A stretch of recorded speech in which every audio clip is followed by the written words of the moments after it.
Hello everyone, my name is Dan, this is Exploder, and we're going to take a break from the regular news going on in pro wrestling right now and get into the less savory sides of the business. That's right, I mean Sunny. Yes, she was arrested again. If you're interested, take that clip, save it on your computer, because that's going to be played the same exact way probably 6 months from now. Matter of fact, I might use the same sound clip. With that being in the news, let's take a closer look at Sunny, wrestling's greatest train wreck. Tammy Sytch started her career as an aspiring medical student who managed her boyfriend Chris Candido in Smoky Mountain Wrestling on weekends, eventually managing the likes of Brian Lee and a pre-Balls Mahoney, Boo Bradley. What started as the weirdest part-time ever eventually led her to a full-time position with the WWF, first as a C-level announcer named Teresa Murphy, and then as a manager for, you guessed it, Chris Candido. It was now the jumping jack bastard we know as Skip. Tammy rechristened Sunny joined Skip to make the Body Donnas, a duo of fitness gurus who mocked opponents for being out of shape, doing jumping jacks, and losing every match this side of Barry Horowitz, who we also lost to. Yes, I'm serious. The two were eventually joined by Tom Pritchard, who went from the Doctor of Love to Zip. Alright. They won the tag team titles, but then again they were up against the Godwins, the New Rockers, and the Twilight Days of the Smoking Guns. And that's the entire division. So like I said, golden age. After that, Sunny would play a gold-digging character who managed the next team to win the tag team titles, from the Body Donnas to the Godwins to the Smoking Guns to Farouk. And not good APA Farouk, or even Nation of Domination Farouk. I mean blue Spartan helmet wearing Farouk. The guy who looked like an outcast from Spartacus, like that guy. Sunny would eventually manage LOD 2000, because why the hell not at this point, before being fired for drugs. Pay attention to that detail, because it's going to come up later.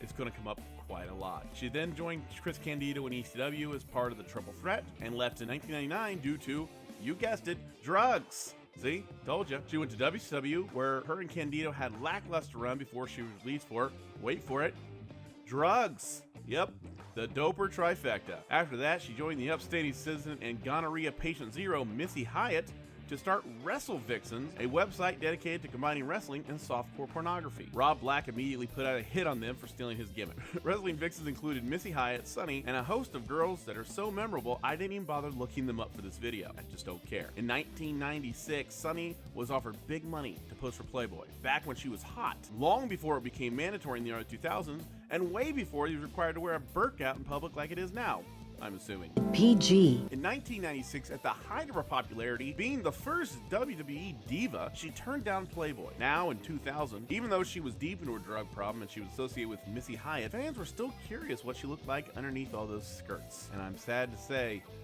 you didn't get 1996 Sunny, you got 2000 Sunny, who looked kind of like the person who would fight 1996 Sunny for looking too pretty around her man at the bar. It wasn't pretty, and neither was she. After an apparent falling out between Sunny and Hyatt, how did those two not get along? Tammy began that dance that many wrestlers go through later in their careers, wavering between indie shows and convention appearances, and then leaving the business entirely for a real job, whatever, quitter.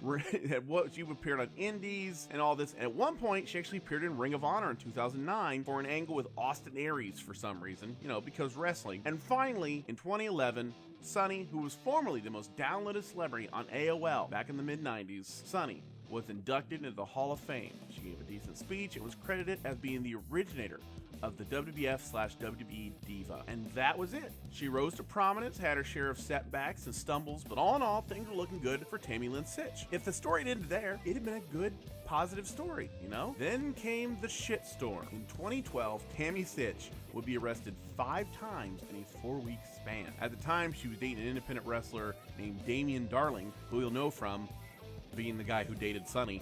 That's about it. Charges involved disorderly conduct, third-degree burglary, and violating a protective order put against her by Damian Darling. In January 2013, she got arrested again for violating a protective order against Damian Darling. After this arrest, in 2013, WWE publicly announced they would no longer pay for her rehab, which they had done numerous times prior. To this date, she is the only one that they have severed ties with and stopped paying for the rehab. This is the company that they pay for multiple rehabs, and they cut her off. That should tell you something. Just saying. As soon as they announced they would no longer foot her rehab bill, Sunny came out and was her lovely self, and she complained that A, WWE was only paying for a rehab for PR purposes during Linda McMahon's feudal Senate campaign, pick one, and B, that she didn't get a rehab that was as nice as the one they sent Scott Hall to. Yeah, she complained about free rehab. Lassie. After she got done biting that hand, things didn't get better. And now newsflash, who's pinning who? We'll tell ya. Big Show's in-ring contract has expired. The plans now are for him to become an agent. He'll tell the talent what to do, or else. CM Punk might appear at the Cody, sometimes Rhodes, and Young Bucks event All In, marking his first pro wrestling event since 2014. He's already miserable in the locker room. Plans for WrestleMania 34 include the prerequisite Brock Lesnar versus Roman Reigns, John Cena versus The Undertaker for some reason, but Braun Strowman currently doesn't have a match. They plan on just having him tip over the entire stage. Kid Rock has been announced as the newest member of the WWE Hall of Fame. He'll be inducted by a can of chewing tobacco, and his speech will include the phrase "Baw with the Baw" at least once. March 12th marked the 94th birthday of the legendary Mae Young, who passed away a few years ago at the age of 90. She could still beat up half the roster, even the men. And finally, Jeff Hardy was recently arrested for DWI after crashing his car. His blood alcohol content was 3 times the legal limit, whereas they found him based on his tattoos, brightly colored hair, and that his car looked like something out of Mad Max. Well, that's all for Newsflash this time. Let's get back to the show. And that's just the arrests. That's just the arrests so far. In 2014, Tammy and Sytch, former Hot Woman and WWE Hall of Famer, started offering private adult chat sessions on Skype, which I'm sure was the original intention of the founders. For the moderate price of $50, you could have a 10-minute conversation with Sunny where she'd appear topless and chat with you and even do other stuff. Ugh.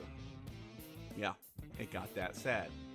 Then there were the cuddling pictures. That's right. At one point, you could pay money to have your picture taken in bed cuddling with the disgraced Hall of Famer. And for a handful of somas, you could sleep with her for real. It's all about your level of commitment. In 2016, Tammy and Sytch decided to change things up a bit and sleep with people not in the wrestling business when she signed on to hardcore pornography for Vivid Video. She appeared in a movie called Sunny Side Up, because they don't know what subtlety is, and it happened. All right, that's all I'm going to say about it, because I'm just going to leave it that way. You don't want to see it. You don't want to think about it. And let me reiterate, you don't want to see it. It's a thing of nightmares. Don't watch it. Even out of curiosity, don't do it. Just please, for the love of God, don't do it. But wait, Sunny's tour of the criminal justice system wasn't done yet. In January 2016, Tammy Lynn Sytch pled guilty to driving under suspension. September of that same year, a full 18 days into her probation, she was arrested for violating parole. This came after 3 DUIs. She stayed in jail, which was really best for everyone, until her arraignment in January 2017. But wait! There's more. On February 27, 2018, the most recent offense, Sytch visited a police station once again with her own personal chaperone. And while there, they found out she was a fugitive justice for failure to appear in 2 different townships, which were for, say it with me, for DUIs. That brings her up to 5 DUIs, folks. 5. Understand, the Sandman has fewer DUIs than her. Think about that for a second, okay? Just think about that. Oh, and she had a citation for leaving the scene of an accident thrown in for good measure. And that's where we're at today. When it comes to wrestling train wrecks, names like Jake Roberts and Scott Hall usually come to mind. But even they have gone down to Georgia, worked with DDP, and yogaed it out of their system. And they're doing great, and I'm glad to see that. But Tammy Sytch, Sunny, whatever you want to call her, she's not getting her shit together. And I hate to put it that way. And I don't delight in this. It's a funny video. I like doing these things. This is not fun for me. It's, at the end, I'm not looking for her to fail. I wanted to. At the last one, I wanted her to do better. I really did. I went, I was hoping that she would do better and she would sober up. The last I heard, she was sober for 90 days. And then she's not. And there's this now. So some people, and I hate to say it, some people never get their shit together for whatever reason. It's like everyone, basically it's everyone this side of Billy Jack Haynes. Billy Jack Haynes is a lunatic. Sunny is approaching his end of the spectrum. And I was hoping she'd come on the Scott Hall and the Jake Roberts side. Not perfect, but fixing and working on things. But unfortunately, it doesn't look like that. So as of now, she's going to be wrestling's most interesting train wreck because people care what happens to her, I guess. No one cares what happens to Billy Jack Haynes or Virgil. Yeah, that's about it. We don't give a crap about either of them, but we care about Sunny. And I hope that Tammy Sytch, whatever's going on in her head, she's well into her 40s. Whatever's going on in her head right now, I hope she gets it fixed. I hope she gets help, and I just hope that she does what she needs to do to stop this stuff. But I'm not gonna hold my breath. So that's a really odd way to end a comedy podcast about pro wrestling, isn't it? Just thought about that. Wow, that was a downer. Well, I'm still just gonna end it like this. My name is Dan. This is Exploder.